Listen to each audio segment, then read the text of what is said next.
কেনা আমি তোমার লালন পালন করি, ওগো আমার ভাতিজা, আমি তোমার সমস্ত সম্পত্তি থেকে বরখাস্ত করে দেব। বলল আমার কোনো আপত্তি নাই। বলল তাইলে বরখাস্ত করে দিলাম। এরপরে এরপরে তোমার গায়ের জামা, তোমার পরনের কাপড়, সেটাও আমার দেওয়া, এটাও খুলে দিতে হবে।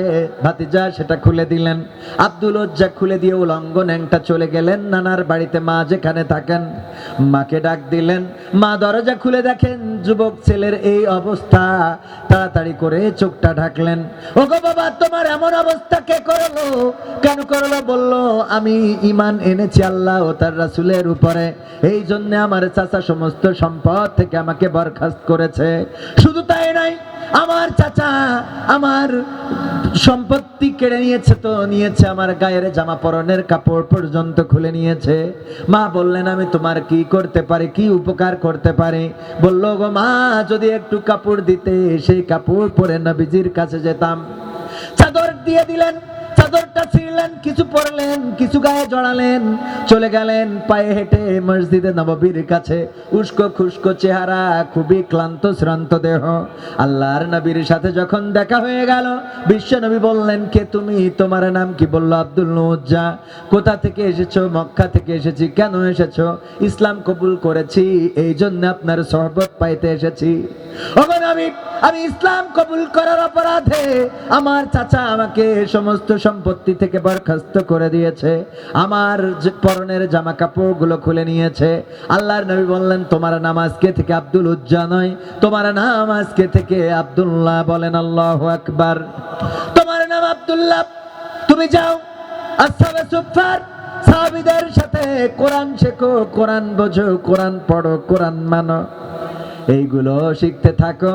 আসহাবে সুফফায় সাহাবীদের সাথে যখন কোরআন পড়তেন, কোরআন শিখতেন, গভীর রাতে কোরআন তেলাওয়াত করতেন, এত জোরে তেলাওয়াত করতেন অন্য সাহাবীদের ঘুম ভেঙে যেত, অন্য সাহাবীদের ঘুমের কষ্ট হতো। সাহাবীরা অভিযোগ করলেন ওগো নবী, আব্দুল উজ্জা ওরফে আব্দুল্লাহ জুলবাজাদাইন এত জোরে কোরআন তেলাওয়াত করে, আমাদের ঘুমের ডিস্টার্ব হয়। ওগো নবী, যদি আপনি বলে দিতেন আস্তে করে কোরআন পড়ার জন্য। বিশ্ব নবী বললেন ওগো আমার সাহাবীরা, তোমরা আব্দুল উজ্জার ব্যাপারে কোনো অভিযোগ করো না, কারণ তোমরা তো ইসলাম কবুল করেছো নানান পরিস্থিতিতে। কিন্তু আব্দুল উজ্জা ওরফে আব্দুল্লাহ জুলবাজাদাইন এমন একজন যিনি ইসলাম কবুল করার অপরাধে নিজের পরনের কাপড়টা পর্যন্ত সঙ্গে নিয়ে আসতে পারে নাই।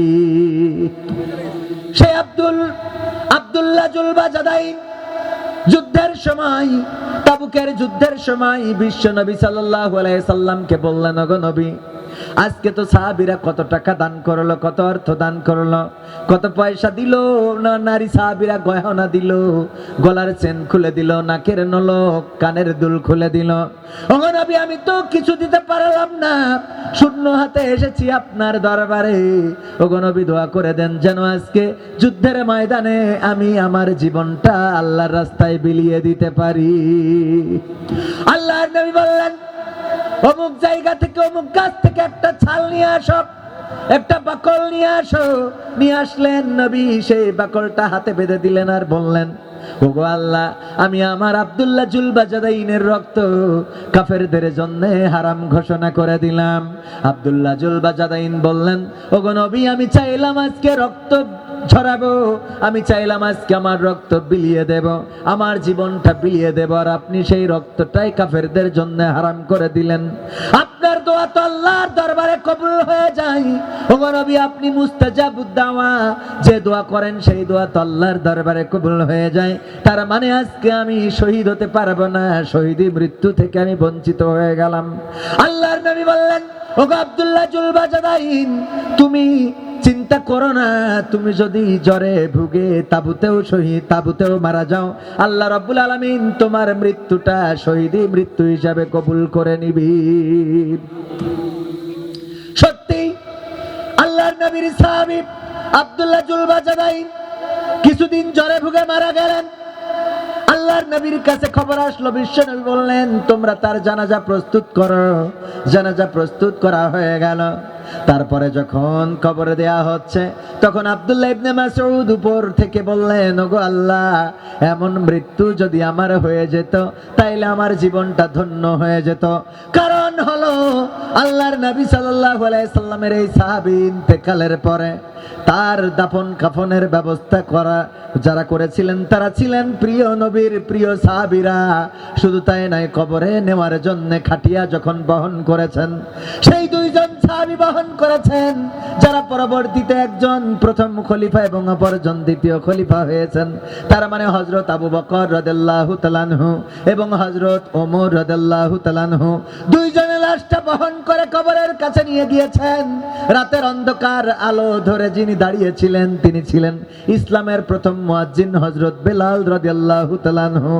আর কবরের মধ্যে যিনি নেমেছেন তিনি আর কেউ নন, তিনি ছিলেন আখেরি জামানার পয়গম্বর হযরত মুহাম্মদ সাল্লাল্লাহু আলাইহি ওয়াসাল্লাম। শুধু তাই নয়, তিনি যখন কবরে রাখলেন, শোয়ালেন, তারপরে আল্লাহর কাছে দুটি হাত তুলে বললেন, ওগো আল্লাহ, আমি আজকে সন্ধ্যা পর্যন্ত আব্দুল্লাহ জুলবাজাদাইনের উপরে সন্তুষ্ট ছিলাম। ওগো আল্লাহ, তুমি আমার আব্দুল্লাহ জুলবাজাদাইনের উপরে সন্তুষ্ট হয়ে যাও। আল্লাহর নবী যদি এমন দোয়া করে কবুল হবে না? হবে না। আল্লাহর নবী ছিলেন মুস্তাজাবুদ দাওয়া। তিনি যে দোয়া করতেন সেই দোয়া কবুল করতেন কে? আবু হুরায়রা বলতেছে, আল্লাহর নবী, মা আমাকে মেরেছে। আল্লাহ নবী বললেন যে মা তোমাকে মেরেছে এটা নিয়ে তো আমার কিচ্ছু বলার নাই। ওগো মা, তুমি এই ধরনের শ্রেষ্ঠ নিয়ামত, তোমারই পদ তলে রয়েছে জান্নাত, তোমারই পদ তলে রয়েছে জান্নাত। এই পৃথিবী থাকতো ওগো ফুল পাখিহীন, এই পৃথিবী থাকতো ওগো মায়া মহাহীন, যদি না পেতাম তোমার, যদি না পেতাম মায়ের মায়ারি হাত, যদি না পেতাম মায়ের মায়ারি হাত। ওগো মা, তুমি এই ধরনের শ্রেষ্ঠ নিয়ামত, তোমারই পদ তলে রয়েছে জান্নাত, তোমারই পদ তলে রয়েছে জান্নাত। কোরআনে আল্লাহ তাআলা তারই পরে মা বাপের কথা দিলেন, তাদেরও প্রতি সদা এহসান তরে, এহসান তরে। কোরআনে আল্লাহ তাআলা তারই পরে মা বাপের কথা দিলেন, তাদেরও প্রতি সদা এহসান তরে, এহসান তরে। তাদেরই খুশিতে যে আল্লাহর সন্তোষ, তাদেরই রাগে তারা ভয় যা সন্তোষ। খোদারি রহম তারা, খোদারি রহম তারা ধরার বরকত, খোদারি রহম তারা ধরার বরকত। ওগো মা, তুমি এই ধরনের শ্রেষ্ঠ নিয়ামত, তোমারই পদ তলে রয়েছে জান্নাত, তোমারই পদ তলে রয়েছে জান্নাত, তোমারই পদ তলে রয়েছে জান্নাত। বলেন সুবহানাল্লাহ। মায়ের পায়ের নিচে কি? জান্নাত। কিন্তু এখন অনেক মা বোনদেরকে দেখি সন্তানকে ফেলে রেখে পরকীয়া প্রেমিকের সাথে পালিয়ে যায়। আছে না নাই?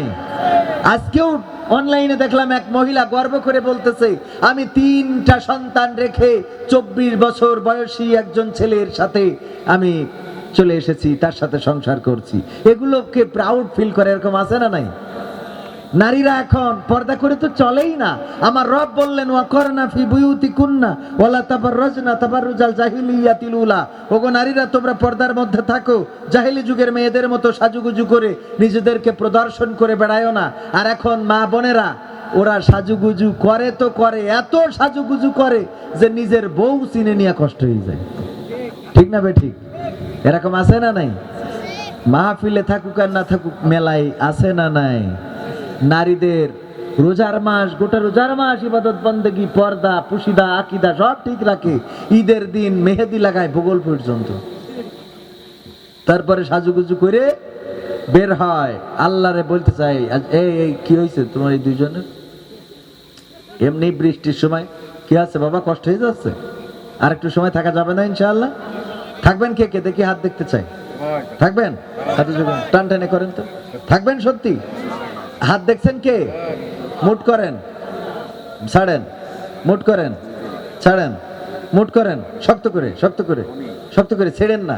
এই মুডটা একটু পকেটে ঢুকান, পকেটে ঢুকান, দেখি দে আপনারা মাহফিলের প্রতি কতটুকু ভালোবাসা আছে। দোতলা মসজিদ হয়েছে, আমার যুবকরা একটুখানি যাচ্ছে ভিতরে দোতলায় মসজিদের জন্যে, কারণ আপনাদের রাত হয়ে যাচ্ছে, সকালে আবার কাজ রয়েছে। একদম কেউ খালি হাতে ফেরাবেন না, যা আছে পকেটে দিয়ে দেবেন প্যাকেটে।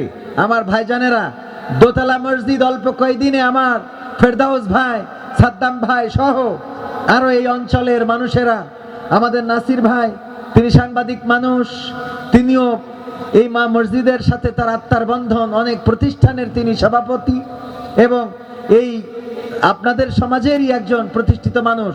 500, 1000, 2000, 150, 200 উজুখানা করতে বাকি, যে যা পারেন। আমি কিন্তু এখনো আলোচনা শেষ করি নাই, শুরুই করি নাই। এছাড়া অনেকগুলো প্রশ্ন রয়েছে, প্রশ্নগুলো আমি বলবো। জামাত ইসলামকে সংসদে রাজাকার বলেছে, এ ব্যাপারে আপনার মত কি? দেখেন তো, এই কঠিন প্রশ্ন না? এই প্রশ্নের উত্তর দেওয়ার দরকার আছে না নাই? উত্তর দেওয়ার দরকার আছে। শুনবেন আপনারা, শুনবেন। এরপরে ভারতে মোদির পরাজয় শুরু হয়ে গেছে, এ ব্যাপারে আপনার কাছে জানতে চাই